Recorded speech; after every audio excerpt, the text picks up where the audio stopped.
Franklin Ogo. TVC News, Lagos. The situation is not the same in Cross River State as the Commissioner for Health, Egbe Ayok, announced a new case of Mpox in Obodo local government area, increasing the state's total case burden to 5. The person is female from Okoshi village, and state authorities are investigating her travel history, including a recent trip to Ebonyi State. To mitigate further spread, the State Ministry of Health has activated the incident management system, promising thorough contact tracing and public education on preventive measures. Cross River State has a history of monkeypox, with 4 cases reported in February and March. A sample was taken and sent to the National Reference Laboratory, and the result came out on Saturday positive for Mpox. So that is the first case we're having in this current outbreak period in Cross River State. Children are the target in this current episode, where 70% of cases are children under 10.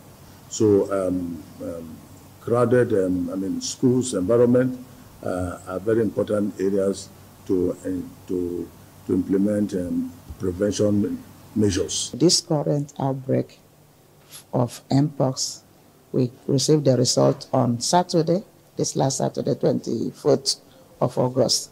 So that is why the EOC, Emergency Operation Center for Response, have been activated by the Honorable Commissioner for Health. Now, Enugu State chapter of the Nigerian Association of Resident Doctors has joined the 7-day warning strike called by the association over the abduction of their colleague, Ganiat Popola, who has been in captivity for over 8 months. With this development, health services at the state and federal hospitals are being administered by consultants and nurses. Senior reporter Bamidele Ajayi has more. On 26th of August, the national president of the Nigerian Association of Resident Doctors, Dele Abdullahi, announced a 7-day nationwide warning strike. The directive became necessary after an emergency meeting to press on the demands for the release of their colleague, Dr. Ganiat Popola, who was kidnapped 8 months ago.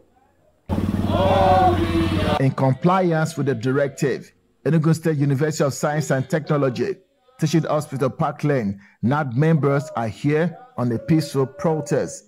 They are calling for unconditional release of their kidnapped colleague, improved security conditions in Nigeria, and enhanced welfare of doctors. We are appealing to the government, the Federal Republic of Nigeria, to do their needful work and release our sister who has been suffering for long. Doctors' life matters. We are talking to government, yes. We're also talking to every individual out there. A doctor is an essential duty personnel. We stand here for patients. So everybody should lend their voices to fight for the doctors. If there's no doctor in the hospital, how can illnesses be treated? How can you be healthy? So doctors should be a priority for everybody. The warning strike seems to be taking toll on the public, as some patients have their treatment delayed or rescheduled because of the doctor's industrial action. Since morning, from 7 o'clock, I'm here, and no doctor is working. So I cannot continue. But gradually, some of them are attending to patients, irrespective of the fact that there are others that are protesting and raising issues for their kidnapped colleague. Nigeria has been grappling with armed conflicts such as terrorism and banditry, among others.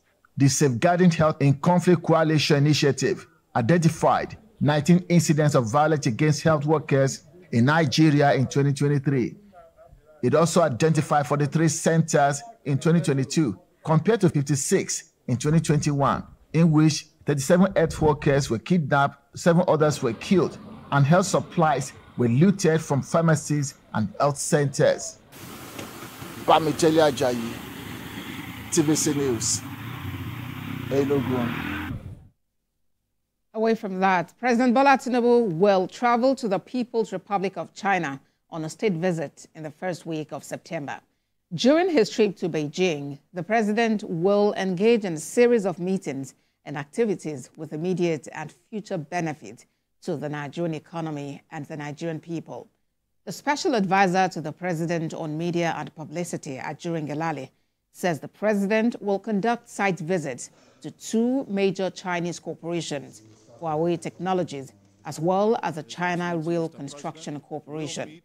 This, according to him, is with a view to achieving one of its top agenda items, which is the completion of the Ibadan to Abuja segment of the Lagos to Kano high-speed rail line. President Tinubu will meet 10 selected chief executive officers of 10 major Chinese corporations with assets under management totaling over $3 trillion across multiple sectors of the economy. His Excellency President Bola Ahmed Tinubu will depart for the People's Republic of China, more specifically Beijing, from the nation's capital within the first week of September. Mr. President is to meet with his Chinese counterpart in the person of President Xi Jinping, where several MOUs will be signed. Mr. President will meet 10 selected chief executive officers of 10 major Chinese corporations with assets under management totaling over $3 trillion across multiple sectors of the economy. And to other stories, the Yobe State government has established partnership with Arab Bank for Economic and Development in Africa. Director General of Press and Media Affairs, Maman Mohammed, said Governor May Malabuni had extensive discussions with the bank's president, Sidi Tar, on areas of support and partnership between the state government and the bank in Riyadh, Saudi Arabia. Governor Buni notes that the collaboration is of great importance to Yobe government as it strives to recover from years of devastation occasioned by Boko Haram insurgency. The governor of Lagos State, Babajide Sanwo-Olu, and the Minister of Marine and Blue Economy, Adegboyega Oyetola, say Nigeria is open to business. They said this at the 2024 Lagos Chamber of Commerce and Industry International Business Conference and Expo, themed Invest Nigeria. Senior correspondent Adedoja Salam Adeniyi reports.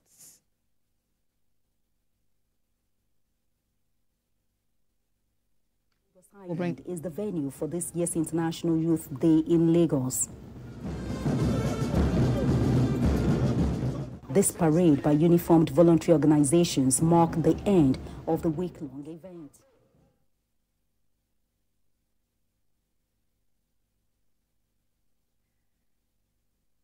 We apologize for the mix-up in that video. We'll bring you that report in our subsequent bulletins. We'll take a break now. When we come back, we have more updates on TVC Midday News. Please stay with us.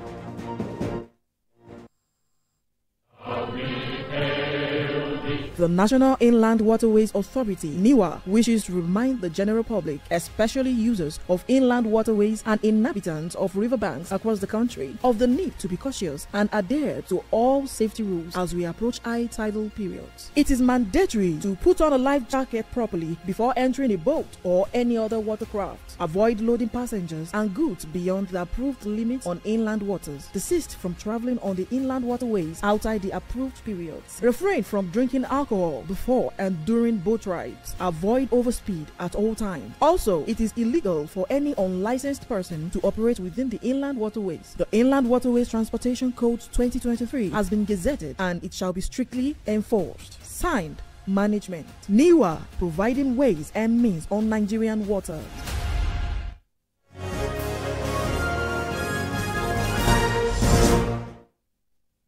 Thank you so much for staying with us. Let's now bring you our earlier report.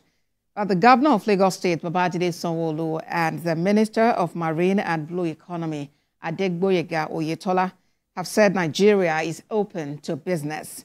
They said this at the 2024 Lagos Chamber of Commerce and Industry International Business Conference and Expo with the theme Invest Nigeria. Senior correspondent Adedoja Salam Adeniyi reports. The International Business Conference and Expo has been seen as a crucial platform for fostering global economic growth and innovation. That's why a diverse array of global leaders, innovators and industry experts are in Lagos to explore the latest trends, challenges and opportunities in international trade and investment. The 2024 Assembly aims to showcase investment opportunities and incentives in Lagos State and Nigeria to attract potential investors. We're building the largest logistics food security hub in the whole of sub-Saharan Africa. We're developing very strong, deep tourism potential. We therefore invite you to take advantage of the opportunity that is bound in our country, that is bound